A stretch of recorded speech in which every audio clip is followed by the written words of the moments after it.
আপনাদের আছে জানা আমায় প্রশ্ন দিয়েছে চারখানা, সেই চারটি প্রশ্নের জবাব দেওয়ার পরে আমি এসে দাঁড়িয়েছি এই আসরের ভিতরে। তাই যত যত শ্রোতাবর্গ আছেন এখানে বসে আপনারা শ্রবণ করুন, আমি আলোচনা করে দেব এক এক করে ধরে ধরে এই আসরের পরে দাঁড়িয়ে। আমাকে যে প্রশ্ন করা হয়েছে আপনারা প্রত্যেকে শুনেছেন। প্রশ্ন করা হয়েছে যে এই হিন্দু ধর্মকে নতুন ধর্ম বলেন কি কারণে। আমি নাকি আমার চ্যানেলের মধ্যে চাটাম ছাড়িয়ে যাই, সে চাটাম তা নাকি শোনার হয় নাই। তার মধ্যে একটা হলো যে এই হিন্দু ধর্মকে নতুন ধর্ম বলেন কি কারণ, এটা জিজ্ঞাসা করেছে বাবা আমার। এরপর আর একটা প্রশ্ন তিনি করেছেন যে শূদ্রদের এই ধর্মে নাই অধিকার। বুঝাই আপনি কেন করেন এমন বর্ণনা, আপনার চ্যানেলে কেন শুনি এমন আলোচনা, তাই একটু আমার জানার ইচ্ছা, তাই একটু আমাদের জানাবেন। তাই বসে আছেন যত সুবিধারা আপনাদের আছে জানা, তিনি প্রশ্ন দিয়ে গেছেন আরো একখানা। কি প্রশ্ন দিয়েছে? বলেছে যে তারকচন্দ্রের লিখনিতে কেন নিন্দামন্দ দেখতে পাই। তারকচন্দ্র লীলামৃতের পাতায় লিখেছেন নিজ হাতে হরিচাঁদ পূর্ণ ব্রহ্ম আর সকলে কি নিরানন্দ, কেন নিম্নমন্দ লিখেছেন তারকচাঁদ গোসাই। ছন্দে মিলে গেছিলে বেশ ভারী ঢপ মতো একটা প্রশ্ন দিয়ে গেছে, হরিচাঁদরে পূর্ণানন্দ বলে কেন। তারপরে প্রশ্ন দিয়েছে কি যে গুরুচাঁদ ঠাকুরকে কিসের জন্য বিদ্যাদাতা বলে হন ধন্য। ধর্মশিক্ষা অভিযানে কি ভূমিকা তার, বিদ্যাদাতা গুরুচাঁদরে বলেন কি কারণে, এটি জানতে চেয়েছেন। তাই আজ এক এক করে ধরে ধরে আমি ব্যাখ্যা করবো। এরা করে আসলে প্রশ্নগুলো যা করেছে সেগুলোর উত্তর দিতে গেলে সময় যা লাগে তা একটু করে আপনাদের কাছ থেকে আমি চেয়ে নেব। সে সময় যদি না পাওয়া যায় তবে তো আলোচনা পরিপাটি ভাবে করা যায় না। তাই পরিপাটি ভাবে আলোচনা করবার পরে একটু সময় চেয়ে নিচ্ছি আপনাদের ধারে। প্রথমে এসে গান করলাম, আপনারা শুনলেন, আসর বন্দনা করলাম, সেটি শুনলেন। সঙ্গে সেগুলো করা হলো। যে বিষয়টি অতীব স্পর্শকাতর একটা বিষয় সেটি হলো আমি তাপুর বিশ্বাস হঠাৎ করে ভাগ্যবীর দল গঠন করলাম কেন। আমাদের এই পিছিয়ে পড়া মানুষের দুর্দশার দিকে তাকিয়ে দেখতে পাচ্ছি এক শ্রেণীর মানুষ আছে যারা ধর্ম ব্যবসা করবার পরে এই আধ্যাত্ম দুনিয়ার ভগবানকে বাইরে বের করে ব্যবসায় পরিণত করে তারা বিভিন্ন শাস্ত্র গ্রন্থ লিপিবদ্ধ করেছেন, যা আসলে ভণ্ডামি এবং মিথ্যাচারের দ্বারাই করা হয়েছে। আমি প্রথমে যে আলোচনাটি, যে প্রশ্নটি আমায় করেছে, সে প্রশ্নটি আমাকে আলোচনা করতে হবে যে এই হিন্দু ধর্মকে নতুন ধর্ম কি কারণে বলা হয়। সত্যি তো এরা বলে থাকে যে হিন্দু ধর্ম নাকি লক্ষ লক্ষ কোটি কোটি বছরের পুরাতন, আর সেই ধর্মকে নতুন করে ধরেন নাকি ফাঁকি দিয়ে, মানে আমার অপূর্ব প্রশ্ন করে গেছে। এটা তো শুধু অপূর্বর কথা না, এরকম এই আসরে বসে আছে যত কত কত অপূর্ব, তাদের মুখের কথা এটি। সেই অপূর্ব সুন্দরের কথা আমি একটু অপূর্ব ভাষায় আপনাদের সামনে তুলে দেব। আবার আমারও বলেছে কি যে ও গোসাই তুমি চুপ করছি কি নিবা। বাবারে এই যে প্রশ্ন শুনলি পরে গল্প একটা কিন্তু মনে পড়ে, গল্পটা না দিলি হয় না। এই আসরে একদিন এক বাউন সলের দিয়ে দেবার পরে জায়গায় জায়গায় মাইক দেখে ঘুরে ফেরে।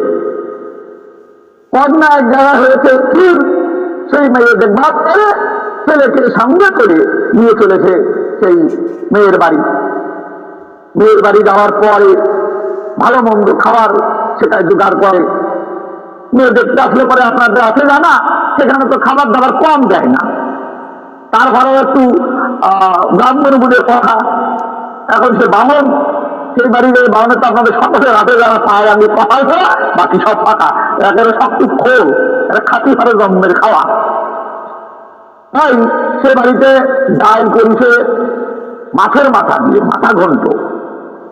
তারপরে সেখানে করেছে ওই ইলিশ মাছের পেটি, ঘেটি দিয়ে, আবার ওই কি বলে বটবডি দিয়ে চচ্চড়ি, বিভিন্ন নানান খাবার দাবার খাইছে। আর এখন তো আধুনিক যুগ, তো বাবা এই যদি থামস আপ কাপ যে ভাত তালগুলো ওগুলো রাইছে বেশ ভারী তো বাম তো খাইছে, আটা খাইয়ে জম্মের খাওয়া খাইছে। খাওয়ার পর যে থামস আপ পেটের মধ্যে গেছে, পেটের মধ্যে যাই কিন্তু ভারিছে এক পা। পেটের মধ্যে পাক মারার পরে ভাউনকে সহ্য ধরে থাকতে না রে, ডাক দিয়ে যে বাড়ির মেয়ে দেখতে গেছে তাদেরকে বলে, দাদা আপনাদের শৌচালয়টা কোথায়? আপনাদের আছে নানা গ্রামের দিকে, কিন্তু প্রত্যেক বাড়ি শৌচালয় আগে থাকতো না। তাই কি করতো, তারা মাঠে ঘাটে গিয়ে এই বাহ্যক্রিয়া তারা করতো। বাহ্যক্রিয়া বর্জন করবার পরে তিনি বেরিয়েছে ঘরের ভিতর থেকে। বেরিয়ে ওই ব্রাহ্মণ চলেছেন, তিনি সেই বাইরে বাহ্যক্রিয়া করবে বলে গিয়ে খালের পাড়ে ফাঁকা একটা জায়গা দেখে ঢক মতো কাজ সারিছে। কাজ সারিয়ে উঠার পরে যখন জল খরচ করতে খালে নামিছে, এই সময় দেখে ওই পারে আর একজন, সেও কিন্তু ওই বাহ্যক্রিয়া করতে এসেছিল, কিন্তু ও ওই ঘাটে নামিছে। নামিয়ে এখন জল খরচ করতে বসতেছে। এখন এই পারে তো ব্রাহ্মণ, আর ওই পারে যে ছিল সে হচ্ছে মুখী। জল খরচ করতে বসে এখন ওই বাউন তো জল খরচ করেই যাচ্ছে, ওঠে না। মুসি মনে মনে ভাবছে তাই যে আমি তো মুসি, বাউনের আগে যদি আমি উঠি তাও বাউন তো করে নে যে এ বেটা মুসি, ওই জন্য ভালো করে সুচি নাই। আর ব্রাহ্মণ মনে মনে ভাবছে তাই আমি যদি মুসির আগে উঠি তখন কেমন বামুন, এ তো ভালো করে সোতে নাই। এখন এই যে ভালো এটা সুচার বেলায় সুচে এই যাচ্ছে, ওঠে না আর কেউ। ও কয় ও ওঠে না আগে, আর মুসি কয় না ও ওঠে আগে। এই জন্য কেউ আর ওঠে না, খালি শুকে যায়। এখন ওই যে বামনের ছেলে ওই বাড়িতে বসে রয়েছে, বসে থাকবার পরে সে মনে মনে চিন্তা করে, আমার বাবা গেছে তো আর 2 ঘন্টা হয়ে গেল, আসে না কেন? বাবার আবার তো হার্টের প্রবলেম টবলেম হয়ে গেল নাকি, তাই তো দেখবার জন্য ছেলে বাড়ির থেকে বেরিয়ে রাস্তার পরে এসেছে। এসে খুঁজে দেখছে বাবা কোথায় গেল কোথায় গেল। দেখতে দেখতে দেখে দূরই বাবা দাঁড়ায় জল খরচ করতেছে। বাবা যদি জল খরচ করে সেখানে কি ছেলে যেতে পারে? তাই দূরে দাঁড়িয়ে থেকে বাবার জল খরচ দেখে, করে না। বাবা কিন্তু ওঠে না, জল খরচ করিয়েই যায়। এখন ছেলে জ্বালায় নাক লজ্জা ফেলায় দিয়ে আসে ডাক দিয়ে কয়, ও বাবা কত জল খরচ করবা, উঠো এই গাছ। বাবা ডাক দিয়ে কয়, আরাম দাদা আমারে যদি থামাতি হয় আগে ওই পারের দ্বারে থামা। বাবা বলবো তুমি তো বোঝো না বাবা, আমারে যদি থামাতি হয় আগে বারণ করের যে গ্রন্থ যার দ্বারাই আমাদের মগজ গুলাই করা হয়েছে বাবা, ওই আগে থামাতি হয়। ওনা থামালি তো আমি থামবো না। বোঝো না, বাজিয়ে গেছে এবার এই যে বাজিয়েছে, সম্মানে বাজিয়ে গেছে। তাই গল্প আর দেবার কার্য নাই, আপনাদের মূল আলোচনায় এবার আমি নিয়ে যাই। যে আলোচনা করবার পরে দাঁড়িয়েছে আমি আসরের ভিতরে, কেন এই হিন্দু ধর্মকে আমি নতুন ধর্ম বলি, কি কারণে কি প্রয়োজনে এই ধর্মটি নতুন বলা হয়, আজ শুনবার প্রয়োজন আছে আপনাদের প্রত্যেকের জন্য। দেখুন একটু মনে মনে চিন্তা করে, এই আর্য জাতি যারা বর্ণবাদী ব্রাহ্মণ হলো, তারা এই আর্যরা আমাদের ভারতবর্ষে এসেছে আজ থেকে 3500 বছর আগে। ইতিহাস তার সাক্ষী দেয়, সেখানে লেখা রয় আর্যরা বাইরের থেকে এসে খ্রিস্টপূর্ব 1000 বছর আগে। তারা যদি 1000 বছর আগে ভারতে আসে, তার ধর্ম কত পুরনো হতে পারে? আচ্ছা, খ্রিস্টপূর্ব 1000 মানে আজ এই 2000 বছর, মোট 3500 বছর আগে আর্যরা আমাদের ভারতবর্ষে এসছে। তাহলে আর্যরা ভারতবর্ষ 1000 বছর আগে এসে তারা যে ধর্ম করেছে, আর্যদের ধর্ম এই বৈদিক ধর্ম, ব্যক্তিগত খ্রিস্ট ধর্মকে বৈদিক ধর্ম বলা হয়। আর হিন্দু ধর্ম বলতে কোনো ধর্মই নেই। বর্তমানে হিন্দু হিন্দু বলে যারা বলে, হিন্দু বলে কোনো ধর্ম হয় না রে বাবা। হিন্দু একটা গালি। যখন বিদেশিরা আমাদের ভারতে আসে, সিন্ধু নদীর পারে যারা বসবাস করত তাদের সিন্ধু উচ্চারণ করতে গিয়ে তারা হিন্দু উচ্চারণ করত, এবং যারা যুদ্ধে পরাজিত, ফার্সি ভাষায় যে অভিধান সেখানে কিন্তু পরিষ্কার ভাবে উল্লেখ রয়েছে, হিন্দু কথার অর্থ হচ্ছে চোর, ডাকাত, পরাজিত এবং লম্পট, এদেরকে হিন্দু বলা হয়। তাহলে কি আমরা তাই? এটা কি লম্পটের ধর্ম? এটা চোরের ধর্ম? এটা পরাজিতের ধর্ম? তাই জন্য আমি এটাকে হিন্দু ধর্ম বলতে দ্বিধাবোধ করি। আমাদের ধর্ম সনাতন ধর্ম। আর্যদের যে তৈরি করা ধর্ম, যে নামটি তারা এখন নিজেদের সনাতনী বলে দাবি করে, কিন্তু সনাতন তারা হয়েছে পরে। সনাতন নামটি আমাদের থেকে তারা হরণ করে। এ কথাটি জানার প্রয়োজন আছে। প্রথম ধর্মপদ নামক যে গ্রন্থ, সেই ধর্মপদ গ্রন্থের 5 নম্বরে যে মন্ত্র, সেখানে রয়েছে উল্লেখ যে এসো ধর্ম সনাতনা। অর্থাৎ এই যে ধর্ম, এটি সনাতন। গৌতম বুদ্ধের ভাষায় বাণীতে বৌদ্ধের যে বৌদ্ধ ধর্ম, গৌতম বুদ্ধ যে ধর্মের প্রচার করেছেন, গৌতম বুদ্ধ কিন্তু বৌদ্ধ ধর্মের প্রতিষ্ঠাতা নয়, তারও পূর্বে বহু বৌদ্ধ ছিল। সেই যে বৌদ্ধ পরম্পরা, সেই পরম্পরা যে ধর্ম, তাকে বলা হয়েছিল সনাতন ধর্ম। আর ভারতবর্ষের একটা লোক ধর্ম ছিল, তারও নাম সনাতন ধর্ম, যেটা আমাদের ভারতীয় মূল নিবাসী যারা সেই সনাতন ধর্ম পালন করত তারা। আর্যদের ধর্ম সনাতন ধর্ম নয়। আর্যরা ৩৫০০ বছর আগে ভারতবর্ষ এসেছে, আসবার পরে ধীরে ধীরে আক্রমণ করে আমাদের এই রাজ্য তারা দখল করে নেয়। এই আমাদের রাজ্য দখল করে নিয়ে তারা কি করলেন? তারা করলেন কি, সর্বপ্রথম ভারতীয় মূল্যবাসীদের শিক্ষা হরণ করলেন। আর্যরা প্রথমে ভারতবর্ষে যখন এসেছে, কয়েক শত বছর তারা পাঞ্জাবের সিন্ধু নদীর পরপারে তারা বসবাস করে। সেখানে থেকে ধীরে ধীরে শক্তি সঞ্চয় করে গোষ্ঠীবদ্ধ ভাবে তারা ঘোড়ার ব্যবহার জানতো, লোহার ব্যবহার জানতো, তাই অতি দ্রুত আমাদের সঙ্গে যুদ্ধ পেরে উঠেছে। আর পরাজিত যে সমস্ত ভারতীয় মূল নিবাসী, তাদেরকে তারা দাস বানিয়েছে এবং পরবর্তীকালে তাদের শূদ্র নামকরণ করেছে। তারাই জাতিভাগ করেছে, ভারতবর্ষের আগে জাতিভাগ ছিল না। কেন এই ধর্মকে আমি নতুন বলছি? কারণ আর্যরা এসেছে ৩৫০০ বছর আগে। তাহলে ৩৫০০ বছরই যদি আমরা ধরি এই ধর্মের উৎপত্তি, তবে তো সনাতন ধর্মের বরাবর সে হতে পারে না। এই বৈদিক ধর্ম ৩৫০০ বছর পুরনো, তাহলে ৩৫০০ বছরের পুরনো যদি হয়, সে সনাতন ধর্ম হতে পারে না।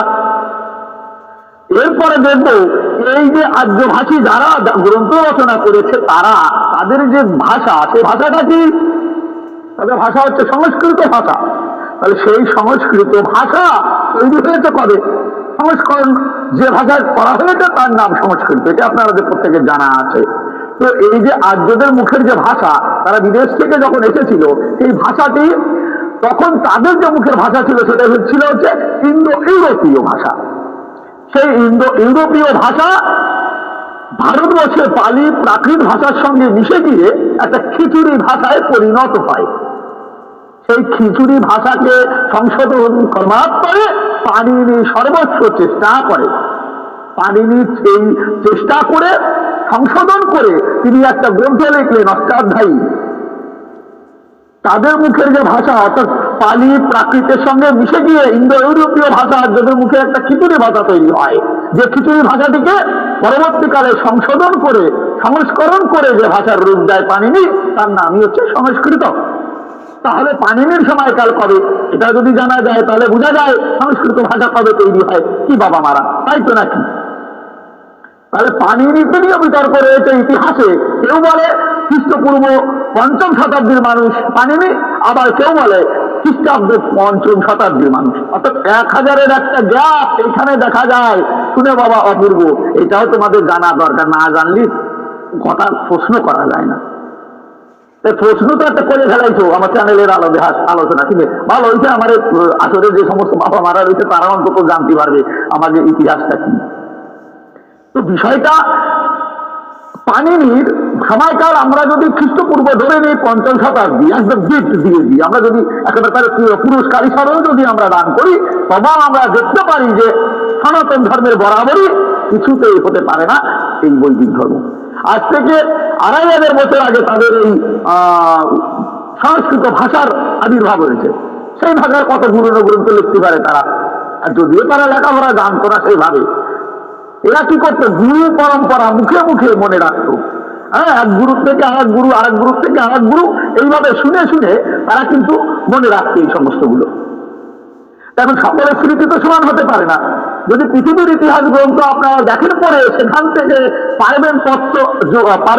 তথ্য জোগাড় করে লিখে নিতে পারবেন। তাই সেখানে লিখেছেন গজেন্দ্রনাথ মিত্র, আর এই পৃথিবীর ইতিহাস বইয়ের পৃষ্ঠায় পরিষ্কার লেখা রয়েছে, যা আমি দেখতে পাই। সেখানে বর্ণনা করছেন গুরু পরম্পরা যে শিষ্যদের শিক্ষা দেওয়া হতো তা সকলে সমানভাবে মনে রাখতে পারতো না।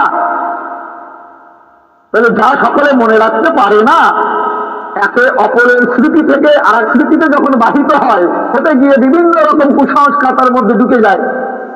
এই জন্য আর্যদের গ্রন্থ খুলে দেখলে পরে সেখানে সব বিরোধী তত্ত্ব বহু কিন্তু বলে, যা আমি তুলে দেই এই আসরে। শোনেন, আপনারা বসে আছেন যত নারী নড়ে, শ্রদ্ধা ভক্তি নিয়ে শুনুন আজকের আলোচনা, যা আমি আজ খুলে যাব। এদের এই যে কাহিনী, কে কি বলেছে, কে কি করেছে, কিভাবে এই ধর্মটাকে আমি নতুন ধর্ম বলছি, তার বোঝার একটু প্রয়োজন আছে। তাহলে সংস্কৃত ভাষা তৈরি হলো ২,৫০০ বছর আগে। আর তাহলে এদের যে লিখাটা কবে তৈরি হচ্ছে? যে অক্ষরে লেখে, যে অক্ষরে, এই অক্ষরের নাম কি? এই অক্ষরের নাম কি? নাম এই অক্ষরের নাম দেবনাগরী লিপি। আপনাদের সকলের আছে জানা যে এই অক্ষরকে বলা হয় দেবনাগরী লিপি। এই দেবনাগরী লিপি তৈরি হলো কবে? প্রথমে যে লিপি পাওয়া যায়, লিপির ইতিহাস দেখলে পরে সেখানে যে তথ্য মেলে তা কিন্তু বড় ভয়ঙ্কর। ভারতবর্ষের প্রাচীন লিপি মহেঞ্জোদারো এবং হরপ্পা সভ্যতা খনন কার্যে যা পাওয়া যায়, যাকে বলা হয় চিত্রলিপি, সেই চিত্রলিপির পাঠ এখনো উদ্ধার করা সম্ভব হয় নাই।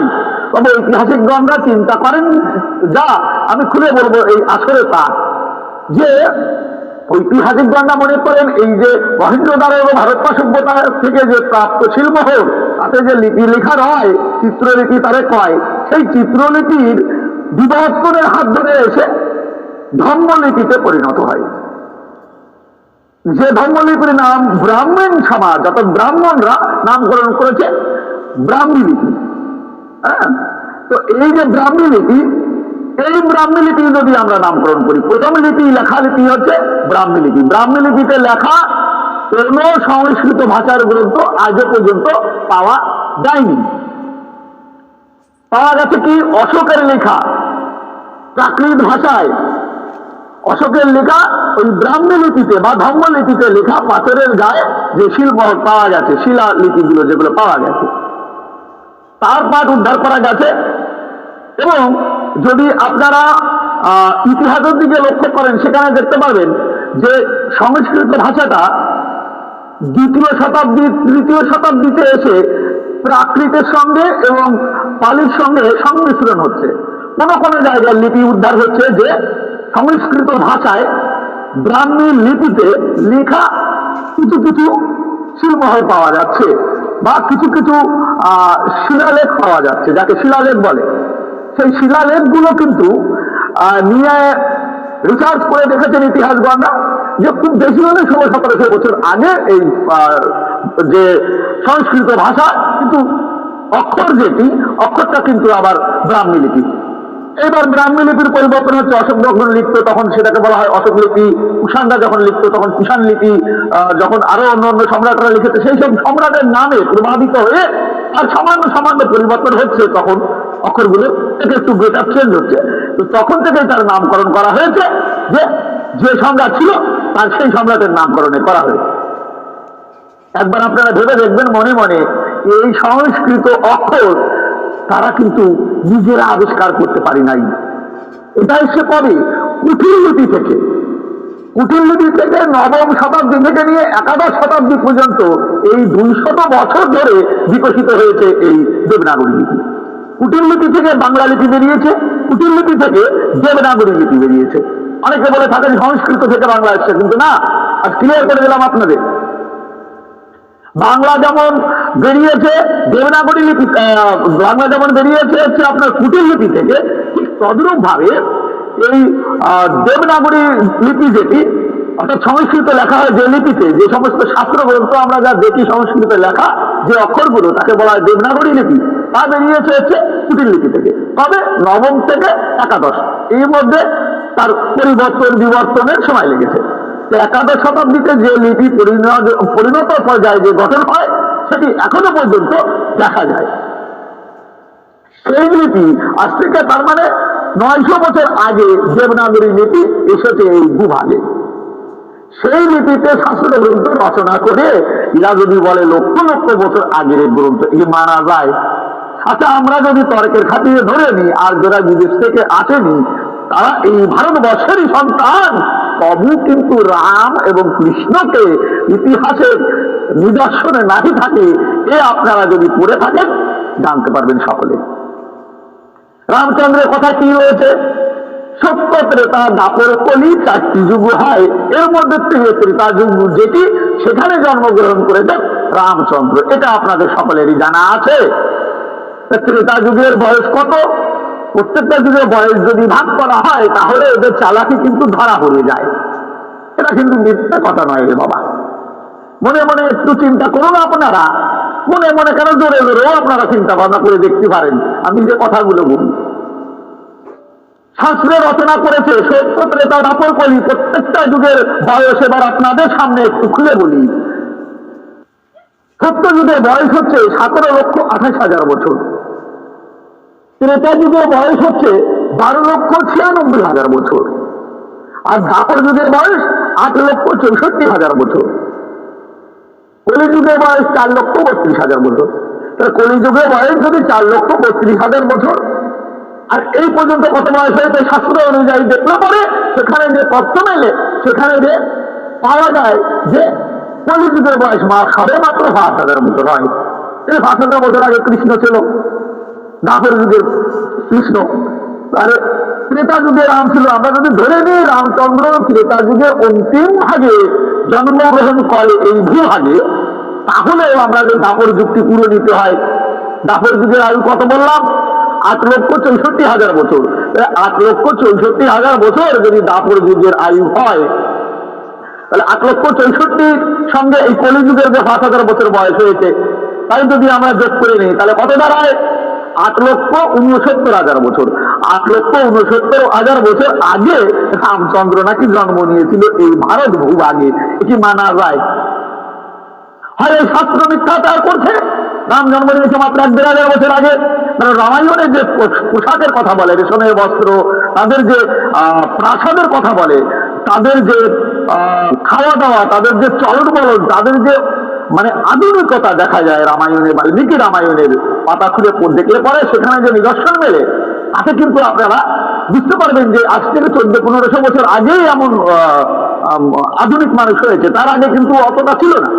যাই হোক, যে ইতিহাসের প্রেক্ষাপট আমি বলছিলাম সেটা শুনুন। তো 8,69,000 বছর আগে রাম জন্মেছে এদের এই শাস্ত্র গ্রন্থ মতে। এবার একটু ইতিহাসের দিকে তাকালে পরে যেখানে যে তত্ত্ব মেলে, আমরা এসেছি কুসংস্কার মুক্ত করতে এই আসরে। তাই মিথ্যা কথা বলে এই ধর্মের প্যাসপেসি করবার পরে কারণ ভক্তিকে জুড়ে দেবার জন্য মিথ্যা বলতে কিন্তু পারবো না বাবা। ইতিহাস যা বলে আমরা সেটি তুলে ধরবো। ইতিহাস যদি কোনোদিন স্বীকার করে রাম জন্ম নিয়েছিলেন 10 লক্ষ বছরও আগে, তো আমরা সেদিন স্বীকার করবো। মানে যুক্তি প্রমাণ তত্ত্ব দিয়ে তো দেখাতে হবে। কিন্তু ইতিহাস এখনো পর্যন্ত, ভারতীয় প্রত্নতাত্ত্বিক বিভাগ এখনো পর্যন্ত শ্রী রামচন্দ্রের এবং কৃষ্ণের কোনো তথ্য খুঁজে পায় নাই। তাই আমরা এই মুহূর্তে আপনাদের কাছে ক্ষমা চেয়ে সেটি কিন্তু মানতে পারবো না। যখনই ইতিহাসের দিকে তাকাবো, আমাদের শিক্ষিত মস্তিষ্ক, শিক্ষিত যে সমস্ত ভাইয়েরা আছে, আমার যে সমস্ত বাবারা আছে, তাদেরকে মিথ্যা আমি বুঝাতে পারবো না। তাই তাদেরকে জানিয়ে যাই যে 8,69,000 বছর আগে এই ভূভাগে মানুষ ছিল না। এই যে আমরা মানুষ, আমাদের মানুষের জিন, এই জিনকে কি বলা হয়? Homo sapiens sapiens. এই হোমো সেপিয়েন্স সেপিয়েন্স জিন কিন্তু আসেনি তখন এই ভূভাগে। তখন ছিল কি 8,64,000 বছর আগে, বা 8 লক্ষ বছর আগে, বা আজ থেকে 5 লক্ষ বছরের আগে যদি দেখি, তাহলে আমরা দেখবো হোমো ইরেক্টাস, হোমো লিয়ান্ডারথালস তখন ছিল। এরকম হোমো প্রকৃতির মানুষের মতো খানিকটা মানুষ গোছের কিছু মানুষ ছিল। রামকে তখন জন্মগ্রহণ করিতে, এটি মানা যায়? এই জন্য চরণদের পরিমাণা মিথ্যার কবলে কেউ কিন্তু করবেন না। এইবার এই রাম, তাহলে আমরা ইতিহাসের দিকে তাকিয়ে রামের নিদর্শন পাচ্ছি না। এইবার আমাদের যেটি আর একটা বিষয় আমাদের ভাবতে হবে, সেটা কি? শ্রীকৃষ্ণের কথা। তাহলে শ্রীকৃষ্ণ 5,000 বছর আগে জন্মেছে, তার নিদর্শন থাকার কথা। কিন্তু প্রত্নতাত্ত্বিক বিভাগ এখনো পর্যন্ত তার কোনো নিদর্শন খুঁজে পায়নি। অনেকে দেখবেন ইউটিউব টিভিতে বা গুগলে সার্চ করলে দেখবেন সেখানে দেখাচ্ছে দরকার বিভিন্ন কিছু পাওয়া যাচ্ছে তা হচ্ছে, কিন্তু কিছুই পাওয়া যায়নি। সরকারি যে রিপোর্ট গুলো সেগুলো আপনারা লক্ষ্য করলে বুঝতে পারবেন, প্রত্নতাত্ত্বিকের যে রিপোর্ট সেগুলো আপনারা যদি একবার চোখ ঘুরিয়ে দেখেন, সেখানে যে তথ্য মেলে সেই কথা যাব এখন আমি বলি। সেখানে পরিষ্কার ভাবে বলছে যে দারোগা সমুদ্রের নিচে চলে গেছে বলে সেখান থেকে যে সমস্ত পাথর, যে সমস্ত ইট উদ্ধার করেছে অনেকে, সেই সমস্ত গুলো কার্বন টেস্টিং করলে দেখা যায় 500 বছর আগে, 700 বছর আগে, কোনোটা 300 বছর আগে, তার পুরনো কোনো অস্তিত্ব পাওয়া যায়নি। তাই বাবা আপনাদের আবার বারবার বলি যে চরম ধরে পরিপ্রাপ্ত না, কেউ কিন্তু মিথ্যার কবলে পড়বে না।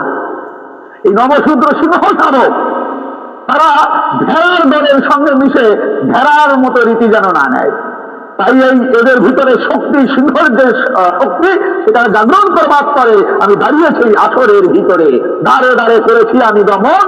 যদি কারোর ইচ্ছা থাকে আমাকে বায়না করবার জন্য, তাহলে আমাদের যে এখন ভিডিও রেকর্ডিং হচ্ছে, যারা যারা ক্যামেরা লাগিয়েছে দেখতে পাচ্ছি, সকলকে বলবো নাম্বার দিয়ে দিতে, যেন আমাদের দলকে সবাই বায়না করতে পারে, যেন আমাদের সঙ্গে যোগাযোগ করতে পারে। এবং সমাজের কুসংস্কার দূর করবার জন্য তারা যে আলোচনা, যে জায়গায় দাঁড়িয়ে যেমন আলোচনা চাইবে, আমরা তেমন আলোচনায় করতে রাজি আছি। যদি কেউ বলে না বাবা আমরা শুধুমাত্র ভক্তি আলোচনা, ভক্তিবাদ, আধ্যাত্মবাদ শুনতে চাই, তাদেরকে আমরা সেই আলোচনা করে শোনাবো। কথা দিলাম এই আসরে বসাই। যাই হোক, আমি অন্যদিকে যাব না, যে কথাটি বলছিলাম সেই কথা করবো আমি আলোকপাত। দেখুন আপনারা কবি ছন্দে আমি যদি কথা বলতে যাই, তবে অনেক কথা বাদ দিয়ে রেখে যেতে হয়। ছন্দে কথা বলতে গেলে অনেক কথা যায় এদিক ওদিক হয়ে, তাই আমি মাঝে মাঝে ছন্দ ছেড়ে দিই। এই জন্যই আমরা নাম রেখেছি আমাদের কবির দলের ভাব কবির দল। কবির মতো ভাব থাকবে, কিছু কিছু ছন্দ থাকবে, গল্প থাকবে, গান থাকবে, কিন্তু আবার সম্পূর্ণ কবি না। যদিও বর্তমানে কবি সরকার যারা ছন্দ ছেড়ে দিয়ে আলোচনা করে, তাদের আলোচনা দেখলে পরে কেউ বলবে না কবি গান শুনছি এই আসরে। তারাও বহু তত্ত্ব ছাড়িয়ে দিয়ে একদম আমি যেমন কথা বলতেছি সেই রকম কথা তারা অনর্গল বলে যায়। যাই হোক, আমার সেই দিকে লক্ষ্য রেখে কাজ নাই, আমি আমার কথা বলে যাই। বিষয়টা তাহলে আমরা কি পেলাম?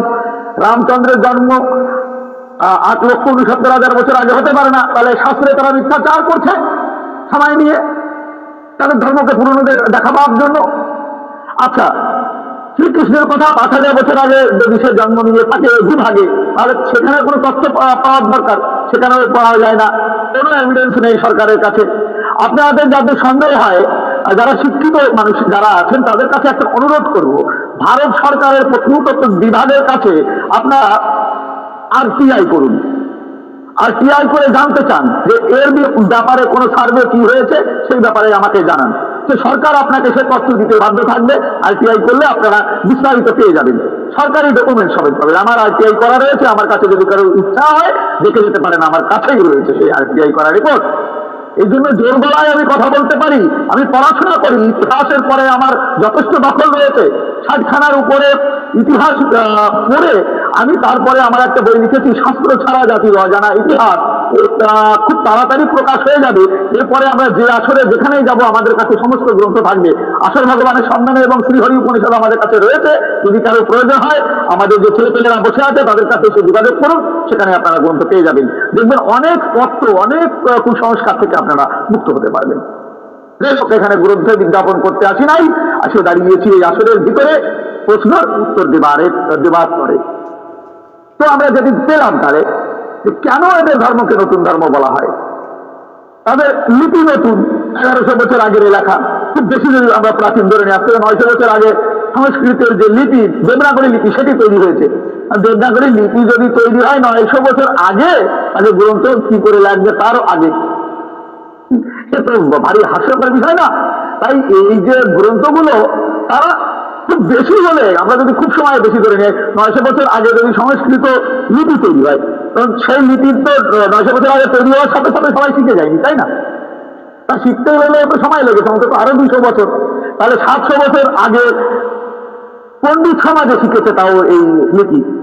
এদের দেবনাগরী লিপি কেন বলা হয়? শুধুমাত্র আর্য যারা, তাদের আর্যরা নিজেদের দেবতা বলতো, তাই এদের নিজস্ব নাগরী, এদের এই দেবের মানে আর্যদের যে নগর গুলো থাকতো তাদের বলা হতো দেবনগর। এই দেবনগরের নিজস্ব লিপি বলে একে বলা হয় দেবনাগরী লিপি।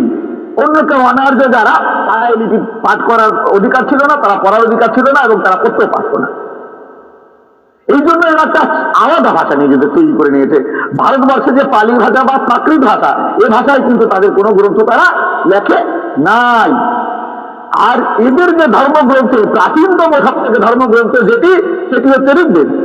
আর এই ঋগ্বেদ হচ্ছে 1464 খ্রিস্টাব্দে গিলগিরিট নামক স্থানে, যা বর্তমানে পাকিস্তানে, সেই স্থানে পাওয়া গিয়েছিল 30টি কাগজের ছেঁড়া পাতা, একটা মাত্র ভেদ্যপত্রে লেখা, যা রাখা রয়েছে পুনের যে পাণ্ডুলিপি সংরক্ষণ কেন্দ্র সেখানে। আপনারা রিসার্চ করে দেখে নিতে পারেন, বা বড়ি যদি আপনারা সার্চ করেন গুগলে, সেখান থেকেও পেয়ে যাবেন আপনারা বিস্তারিত। তাহলে 1464 সালে প্রাপ্ত যে পাণ্ডুলিপি, যার কার্বন টেস্টিং করে দেখা গেছে যে ওই সময়ের গ্রন্থ, আজ থেকে তার মানে 540-50 বছর আগে এই ঋগ্বেদ, তার প্রাচীন, তার থেকে পুরনো কোনো পাণ্ডুলিপি এদের কাছে নেই। শুনুন, বিশ্বাস করুন, ওই ঐতিহাসিক এভিডেন্স আর কিচ্ছু নেই এদের কাছে। এদের ধর্ম নতুন বলবো না, তোকে নতুন ধর্ম বলবো কি? আমার এই চন্ডালের ধর্ম নতুন ধর্ম বলবো? হরিষার যে ধর্ম দিয়েছে শুক্র সনাতন ধর্ম, ভারতবর্ষের প্রাচীনতম ধর্ম যেটি ছিল, যার মধ্যে ছিল না জাতাজাতি কল, যার মধ্যে ছিল না কোনো বিভেদ, যার মধ্যে ছিল না কোনো হিংসা, সমস্ত কিছুকে পাশ দিয়ে রেখে রেখেছেন। এই জন্য তো শ্রীহরি অমৃতের পাতায় দেখলে পরে সেখানে তথ্য মেলে ভারতচন্দ্র সরকার লিখেছেন যে সর্বধর্ম লঙ্ঘি এবে করিলেন স্থূল, শুদ্ধ মানুষেতে আছি এই হয় মূল। সর্বধর্ম লঙ্ঘন করেছেন আমার হরি ঠাকুর, সর্বধর্মকে একা এক করে দেখে নিয়েছেন। দেখে নেওয়ার পরে দেখছেন কোন ধর্ম আমার মানুষের জন্য নয়, কোন ধর্ম আমার মানুষকে স্বাধীনতা দেয় না। দেখা যাচ্ছে যদি রামায়ণ গ্রন্থ, তাদের যে গল্পের বই, তাই যদি পড়া হয়, সেখানে দেখা যায় রামচন্দ্র শূদ্রের মুন্ডু ছেদন করছেন। তিনি ভগবান হয়ে একজন শূদ্রের মুন্ডু ছেদন করে, এটি হতে পারে? কৃষ্ণকে যদি দেখা যায় মহাভারতের পাতে, সেখানে লেখা রয়েছে বেদব্যাস লিখেছে নিজ হাতে, সেখানে রয়েছে কি শ্রীকৃষ্ণ ব্রাহ্মণের মান রক্ষা করে, ধরে ধরে শূদ্রদের হত্যা করে। কি ভগবান হতে পারে? এই সমস্ত গল্প। আর এই যে কি ভগবান কোথায়? ভগবান হচ্ছে প্রত্যেকের হৃদয়। এই যে হৃদয়ের ভগবান, যা আদি থেকে চলে আসছিল ভারতীয় মূল নিবাসীদের কাছে। ভারতীয় মূল নিবাসীরা কি পুজো করতো? গাছের পুজো করতো। ভারতীয় মূল নিবাসীরা কি পুজো করতো? বাস্তু পুজো। ও মা, বাস্তু পুজো দেখেন নাই আপনারা? দেখেছেন তো? তাহলে বাস্তু পুজো দেখেননি? কি পুজো হতো? বাস্তু পুজো হতো। গরুর পুজো দেখেননি? গরুকে গাছিতে গরুর পিঠের পরে এই সাদা রঙের চালির গুঁড়ো ঠুড়ে দিয়ে সেট দিত, একটা ছাপ দিত। তো এইরকম যে ধরনের পুজো, এ মনসা পুজো, কার পুজো? শীতলা পুজো, কোন পুজো? এই হচ্ছে অনার্যদের পুজো। এই সমস্ত পুজোগুলো ব্রাহ্মণরা গ্রাস করে নিয়েছে, এই সমস্ত দেবতাগুলোকে গ্রাস করে নিয়ে রাতারাতি মন্ত্র বানিয়ে এরা ধর্ম ব্যবসা করে খাচ্ছে। যখন অনার্যদের এই সমস্ত পুজোগুলো হতো, তখন এদের কোনো মন্ত্র ছিল না, এদের আলাদাভাবে কিছু লাগবে না, ভক্তিতে তারা পুজো করত। তো এই জন্য বলি, ইতিহাস পড়তে হবে, জানতে হবে। তারা এলো আমাদের দেশে ৩,৫০০ বছর আগে, ৩,৫০০ বছর আগে এসে তারা তাদের ধর্ম প্রচার করলো।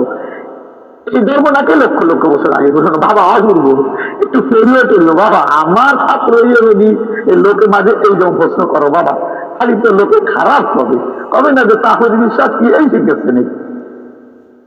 যদিও অপূর্ব জানে, সে আমার ছাত্র, পড়াশোনা করে এবং যথেষ্ট জ্ঞানী, তারপরেও এই অপূর্বর মতো যারা যারা সরল সিধা ধর্মকে পাথেয় করে বিশ্বাস করে তারা নিজেদের সর্বস্ব দান করে দিচ্ছে আর লুটে পুটে খাচ্ছে এক শ্রেণীর মানুষ, তাদেরকে করতে হুঁশ আমরা এসেছি এই আজ। যাই হোক, তাহলে হিন্দু ধর্মকে নতুন ধর্ম কেন বলা হয়, এটা আশা করি বোঝা গেছে এই আসরে। ওমা, বুঝতে কি অসুবিধা হয়েছে নাকি? আমার মা হাসি দেখতো।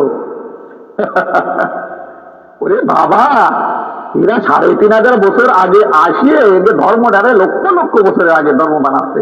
এই তাহলে আমাকে ভারতবর্ষের মূল নিবাসীকে যে ধর্ম বলবো, তাহলে তা কত পুরনো হয় রে বাবা। যে মানুষ, এই হোমোসেপিয়েন্স মানুষ, আমাদের যে জিন, এই আমাদের জ্ঞানী মানুষ যে হোমোসেপিয়েন্স জিন, এই এসছে ১,২৫,০০০ থেকে ১,৫ লক্ষ বছর আগে। তার আগে পৃথিবীতে ছিল না এই হোমোসেপিয়েন্স জিন, অর্থাৎ এই জ্ঞানী মানুষ, আমাদের মানুষ না। আমাদেরকে জিন, এই জিন বিকশিত হতেও 1 লক্ষ বছর লেগেছে, তাহলে আমরা মাত্র 25,000 বছর হয়েছি উন্নত। তাহলে আমরা যত যত সভ্যতা দেখি, মেহেরগড়ের সভ্যতা বলি, আমরা নীল সভ্যতা বলি, বা অন্যান্য যে সভ্যতার কথাই বলি না কেন, সেই সমস্ত সভ্যতাগুলো কি হয়েছে, বিকশিত হয়ে কাছ থেকে 25,000 বছরের মধ্যে। আর এরা লক্ষ লক্ষ বছর আগে রমজান নিয়ে ফেলেছে। মানে বুঝতে হবে এরা মিথ্যাচার করতে করতে জায়গা আর নাই। আগে আমাদের মানুষরা তো পড়াশোনা করতো না, আরো সংস্কৃত লেখা মোটে পড়া যাবে না। এখন আমার গুরু তাদের আশীর্বাদে লেখাপড়া শিক্ষা করে যখন আমরা তাদের গ্রন্থ দিয়েছি পড়ে, ধরা পড়ে গেছে এবার আসল জায়গায়। এই জন্য বারবার তারা মানা করে যে এই শূদ্রে কিন্তু শাস্ত্র পড়ার অধিকার নাই। যাই হোক, আপনাদের আশা করি বুঝাতে পারলাম যে এই যে বৈদিক ধর্ম অর্থাৎ হিন্দু ধর্ম বলে বর্তমানে যারা পরিচিত দিচ্ছে, অনেকে আবার যারা সনাতনী বলে নিজেদের দাবি করছে, এটি সনাতন ধর্ম নয়। সনাতন ধর্ম বর্তমানে যদি দেখতে হয় তাহলে মতুয়ার কাছে আসতে হয়। মতুয়াদের ধর্ম মাত্রই হচ্ছে সনাতন ধর্ম, আর ভারতের যে বৌদ্ধ ধর্ম সেটি হচ্ছে সনাতন ধর্ম। যাই হোক, মতুয়াদের মধ্যেও অনেক বৈদিক ক্রিয়া ঢুকেছে, সেগুলোকে বর্জন করবার জন্য সকলের কাছে অনুরোধ করবো। আমি ধীরে ধীরে আলোচনার মাধ্যমে তুলে ধরবো কোন কোন বৈদিক ক্রিয়া এই মতুয়াদের মধ্যে ঢুকে ধর্মছাড়া করে ফেলে দিয়েছে।